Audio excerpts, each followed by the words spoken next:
Nggih Gusti Nino, mungkin bisa cerita aktivitas bermusik ini sejak kapan sih dilakukan? Jadi sejak umur SD ya, putra putri dalam itu banyak direferensi oleh ajaran menari, gamelan, juga ada musik nasional seperti biola, piano, gitar gitu. Tapi tidak khusus didatangkan guru atau belajar secara formal, tetapi atas dasar inspirasi dari mendengarkan alat-alat musik Jawa itu, saya mulai tertarik ke alat musik gitar ya, karena mudah dimainkan, bisa dibawa-bawa, dan pada saat itu ngetren gitu, kira-kira itulah. Nah, saya belajar dari dulu itu di keraton itu ada namanya Pak Netro, itu suka main keroncong. Setiap malam Jumat itu pasti didatangkan oleh sampean dalam Sinuwun Pak Budono ke-12, ayahanda saya, untuk bermain secara grup. Nah, dari keroncong itu saya mulai mempelajari bagaimana cara memetik gitar dengan yang baik, bagaimana tekniknya dan lain-lain. Akhirnya saya belajar awalnya keroncong. Ya tentu saja pada saat itu yang paling top kan Bengawan Solo, Kota Solo, dan lain-lain gitu. Akhirnya masa muda ya lalu belajar jenis musik yang lain. Pada saat itu pop, rock, blues, hingga jazz sekarang. Nah, saya waktu itu SMP ingat sekali dibelikan sebuah alat gitar. Nah, dengan alat gitar itu saya meniru. Pada saat itu memang belum ada YouTube ya. Jadi dulu ada buku namanya MG, itu ada buku dengan chord gitar dan lagunya. Kita tinggal dengerin kaset, menirukan membaca chord-chordnya. Itu awalnya, lalu kemudian setelah chord bisa hafal, bisa nyaman, bisa bagus, baru bertahap ke melodi gitar. Mulai dengan melodi itu ya mulai dari do re mi fa sol la si do, lagu-lagu yang sederhana pada saat itu, Kos Plus, Pampers, dan lain-lain gitu. Terus kemudian Beatles dan lain-lain, sampai semua musik jenis musik saya pelajari melodi gitarnya. Nah, tadi yang saya mainkan tadi hanya salah satu jenis musik blues yang saya suka, karena di sana kalau di musik ada blue note namanya, yaitu melodi yang berbau, notnya itu berbau blues gitu, gaya blues atau nuansa blues gitu. Selama ini kan kalau dari kalangan keraton-keraton seringkali identik dengan musik-musik tradisional. Kalau Gusti Nino sendiri, apakah memang fokus ke musik modern atau tetap juga bermain di musik tradisional? Ya kalau zaman saya masih kecil belajar kendang, belajar bonang dan lain-lain, karena di sana tiap malam itu ada kegiatan kesenian zaman PP12 ya. Jadi anak-anaknya melihat ya, kadang-kadang mukul, kadang-kadang ikut karawitan grup ini grup itu dulu. Nah, setelah saya menganjak mahasiswa pindah ke Jakarta ya, saya nggak ada gamelan lagi. Kalau sekarang sih adanya ini untuk Santi Suara namanya, ada kendang, kemana, lalu kemudian terbang, ada juga rebab. Nah, itu untuk jenis lagu-lagu Santi Suara. Saya masih mempunyai ini dan akan membentuk grup baru nanti yang berminat untuk latihan sama-sama di Pesanggrahan Langanarjo ini, karena saya saat ini bertempat tinggal di Pesanggrahan Langanarjo dan merawat tempat ini gitu. Kalau dari mendiang Sinuwun Pakubono 12 sendiri, apakah memang ada bakat bermusik seni atau gimana sih? Kalau kemudian jenengan tertarik untuk bermusik saat ini? Semua putra-putri dalam punya bakat beda-beda ya, tapi umumnya bisa semua. Kalau cuman gitar, nyanyi itu. Dulu Keraton tuh ada grupnya namanya Daerah Istana. Kakak-kakak kita dulu main band. Jadi hal-hal musik modern juga kita pahami, kita pelajari. Semuanya punya bakat. Cuman ada yang diteruskan, ada yang enggak. Nah saya kebetulan karena menyukai sekali, jadi ya setiap dengar lagu itu melodinya itu cenderung untuk bagaimana cara memainkannya nih. Oh ternyata gitu-gitu aja. Saya berlanjut sampai sekarang. Gitu ceritanya. Pernah bikin grup band atau ikut grup band? Oh iya, di Jakarta juga main di kafe ya pernah. Ikut grup band teman-teman SMA dulu ada, grup folk song macam-macam. Pengalaman bermusik ada lah gitu. Kalau menciptakan lagu pernah tuh? Pernah juga menciptakan lagu, tapi ya nggak sampai rekaman tentunya, hanya untuk diri sendiri sama teman-teman aja. Itu dengan aliran apa Pi? Alirannya apa? Alirannya pada saat itu kan zaman saya itu namanya pop kreatif, zaman Faris RM, lalu kemudian macam-macam lah itu namanya pop kreatif. Nah, karena saya pemain gitar ya hanya melodi dan ritme yang saya mainkan di grup. Kenapa waktu itu tidak artinya diteruskan secara profesional sih?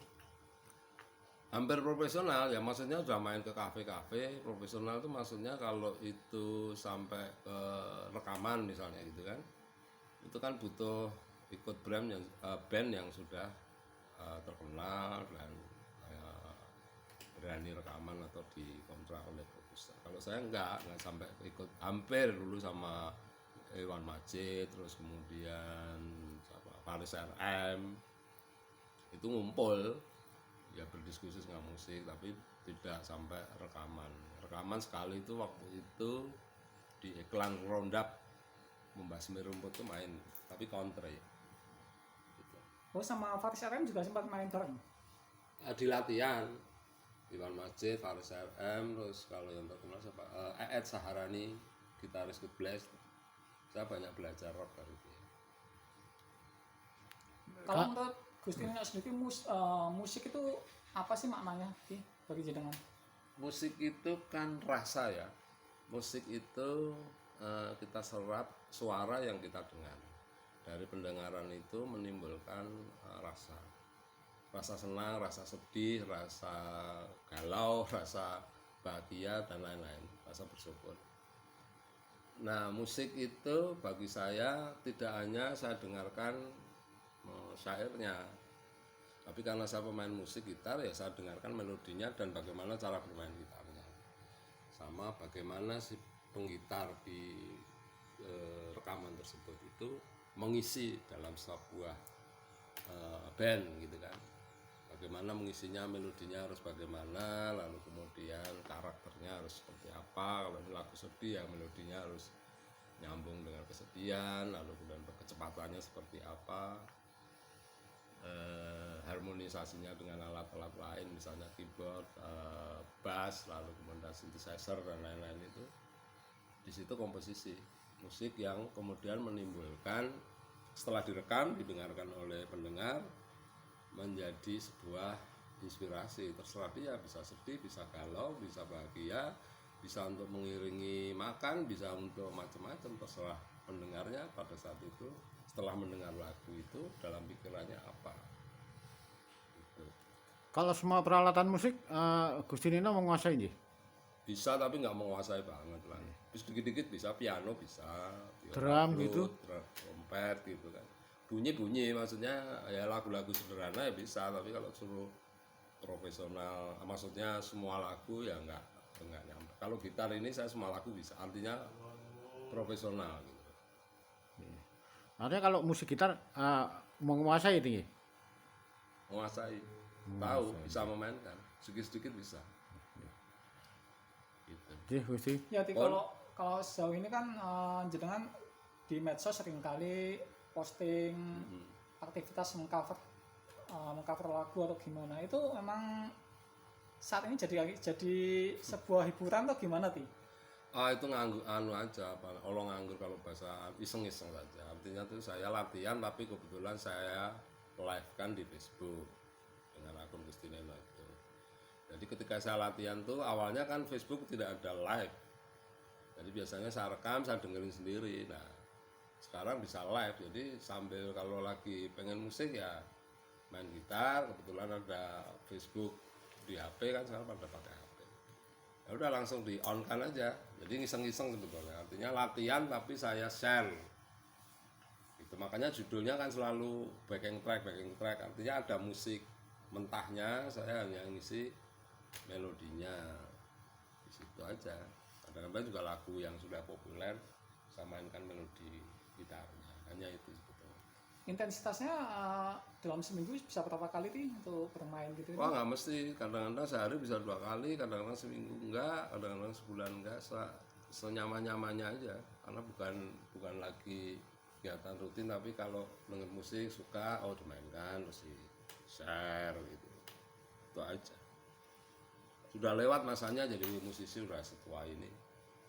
Yang penikmat ya gitu aja, penikmat musik. Kayak musik yang paling disuka memang blues itu ya? Enggak, semua musik saya suka gitu. Maksudnya tuh suka itu bukan berbeda dengan suka yang orang nggak suka musik ya. Musik itu yang didengarkan itu, kalau saya pemain gitar, gitarnya seperti apa sih? Mainnya jreng. Melodinya begini. Jenis dangdut itu seperti ini, keroncong seperti ini, blues seperti ini, jazz seperti ini, pop, rock, klasik dan sebagainya seperti ini. Ya itu aja, masing-masing punya keasikan bagi pemain ya. Pemain gitar tuh memainkan gitar klasik, memainkan gitar pop, rock, blues, itu punya keasikan sendiri. Nah kebetulan aja saya tadi blues karena saya senang blue note tadi. Itu. Saat ini kan yang lagi ngetren itu lebih ke musik pop Jawa, kayak ala-ala apa dari Cak Nan dan macam-macam itu. Pernah nggak Gusti Neno coba bikin apa ya, main-main kayak gitu, main-main aliran seperti itu gitu? Nah, saya enggak sudah tidak berkecimpung dengan musisi-musisi sudah lama. Sehingga saya hanya hobi. Jadi kalau sekarang udah hobi musik, dengarkan musik, dengerin kalau memang enak, dengar lagu enak ya. Karena ada fasilitas media sosial Facebook dan YouTube ya. Kadang-kadang iseng aja di share ke sana. Nggak banyak lah juga like-nya. Gitu. Dengan bermusik ini kira-kira memang bisa apa ya istilahnya bikin rileks dan lebih menenangkan batin atau gimana tuh? Iya, yang pasti itu sebagai musisi kayak orang penyanyi menyanyikan lagu, begitu selesai menyanyikan lagu dengan karaoke misalnya, ada suatu kalau itu lagunya gembira atau lagu kenangan mengenang sesuatu, ya itu aja yang didapat, nyaman, rileks, seneng dari suara musik yang kita hasilkan. Artinya ketika kita kaitkan dengan kondisi keraton yang saat ini masih gonjang-ganjing itu cukup ya, cukup memberi hiburan sendiri. Kalau lagi gitar malah inget keraton lagi. Gak ada hubungannya gitu. Gitar ya nyaman di pribadi aja gitu. Masalah keraton tuh urusan lain gitu. Gak ada nyambung ke gitarnya. Gitu. Nggih Gusti, matur nuwun sangat atas waktunya. Sip. Thank you. Ini demikian ulasan Gusti Pangeran Haryo Suryo Wicaksono tentang bermusiknya yang dipelajarinya dari semenjak usia dini. Demikian CNS TV melaporkan dari Dalem Pasanggeran Langen Harjo Sukoharjo.